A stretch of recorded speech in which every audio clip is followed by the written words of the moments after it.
Hello guys. तो UPSC civil service exam के PYQs का डिस्कशन आज स्टार्ट कर रहे हैं, जिसमें फर्स्ट आपका पेपर है 2015 का पेपर। तो आइए सीधे डिस्कस करते हैं question.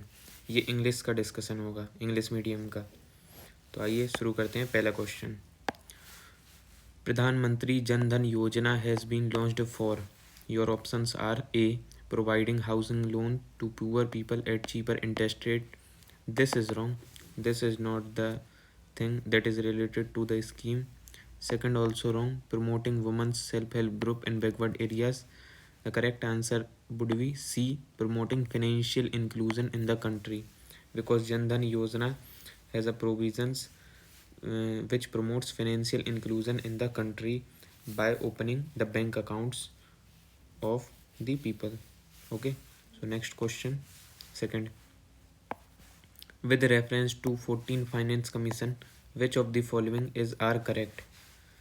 First statement, it has increased the share of states in the central divisible pool from 32% to 42%. Yeah, it is correct. 14 Finance Commission indeed increased the share of states in the central divisible pool to 42%.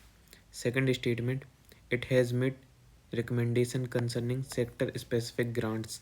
It is incorrect, because it has made recommendations concerning discretion based grants of the states. So second statement is wrong, first is correct. Your answer would be A, only one. Next, third question. The Forte Laza declaration recently seen in the news is related to the affairs of. It is related to BRICS. Okay, so BRICS in Brazil, there is a city called Fortaleza, where the sixth BRICS summit declared Fortaleza declaration. Next question, fourth. A decrease in tax to GDP ratio of a country indicates which of the following? First of all, we will understand what is tax to GDP ratio. If a country's tax to GDP ratio has increased, that means the country has facing economic growth largely. Okay, but if a country has a decreasing tax to GDP ratio, that means that economy has facing slowdown.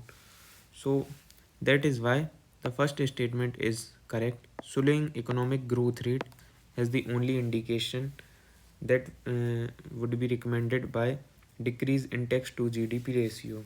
And the second statement is wrong, because it does not indicate less equitable distribution of national income. So your answer would be A, one only correct. Next question, fifth. In the South Atlantic and Southeastern Pacific regions in the tropical latitudes, cyclone does not originate. What is the reason? So the reason behind it is the ITCZ seldom occurs. ITCZ जो है वो इस area में develop नहीं होता है, तो that is why cyclones does not originate in the South Atlantic and Southeast Pacific regions in tropical latitudes. Next question, sixth. Which one of the following pairs of state of India indicates the easternmost and the westernmost state? India के east और waste state का बताना है। तो India के सबसे waste में है आपका गुजरात, और सबसे ईस्ट में है इंडिया के अरुणाचल प्रदेश। तो इसका जो आंसर होगा आपका डी होगा, अरुणाचल प्रदेश एंड गुजरात। नेक्स्ट है, consider the following statement regarding the directive principles of state policy. ठीक है, डीपीएसपी के बारे में बताना है। तो पहला स्टेटमेंट है, the principle spells out the socio economic democracy in the country. ये सही है, इनके जो प्रिंसिपल हैं इनका ऑब्जेक्टिव क्या है, इंडिया में सोशल और इकोनॉमिक डेमोक्रेसी को इस्टेब्लिश करना। ठीक है। सेकंड स्टेटमेंट है, the provision content in these principles are not enforceable by any courts. सही स्टेटमेंट है, क्योंकि डीपीएसपी के वायलेशन पे हम कोर्ट जाके इनको एनफोर्स नहीं करवा सकते हैं, जबकि फंडामेंटल राइट के केस में हम आर्टिकल 32 का यूज़ करके कोर्ट से हमारे राइट्स का अगर वायलेशन होता है तो इन्फोर्स करवा सकते हैं, बट डीपीएसपी में ऐसा नहीं है। तो इसका जो है दोनों स्टेटमेंट सही है। Which of the following statement given are correct, तो C would be the right answer, statement 1 and 2।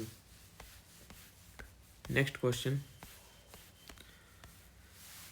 in the index of 8 core industries which one of the following is given highest weightage?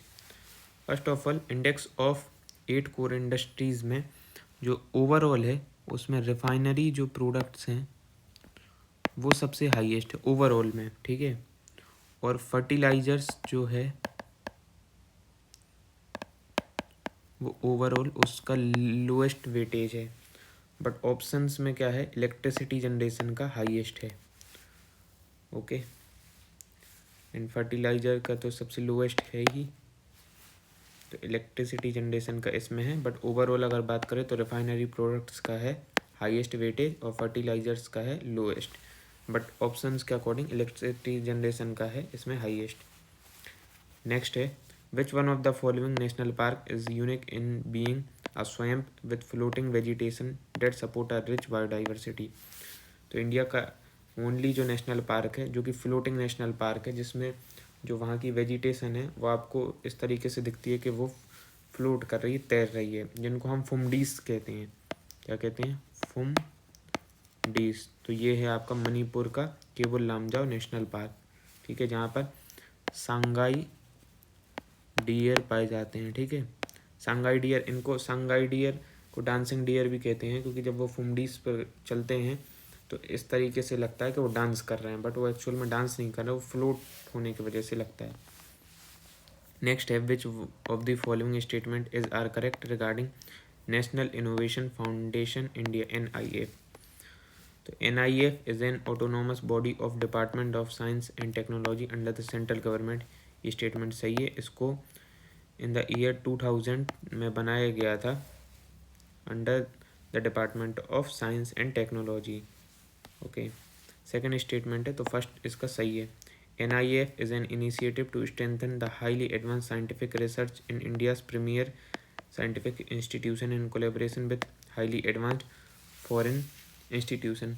तो ये जो statement है आपका, ये आपका गलत है, क्योंकि ये जो इंडिया का खुद का इनिशिएटिव है और ये किसी फॉरेन इंस्टीट्यूशंस के साथ कोलेबोरेशन करने के लिए इसको इनिशिएट नहीं किया गया है, ठीक है। तो सेकंड स्टेटमेंट आपका गलत है, फर्स्ट सही है।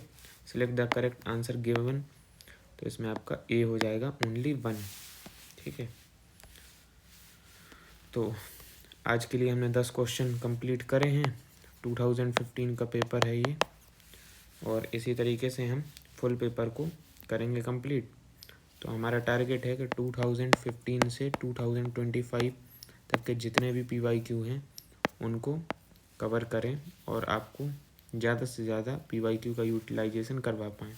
तो अगर आपको अच्छा लगे तो उसको दोबारा सुने, लाइक करें, सब्सक्राइब करें। Thank you.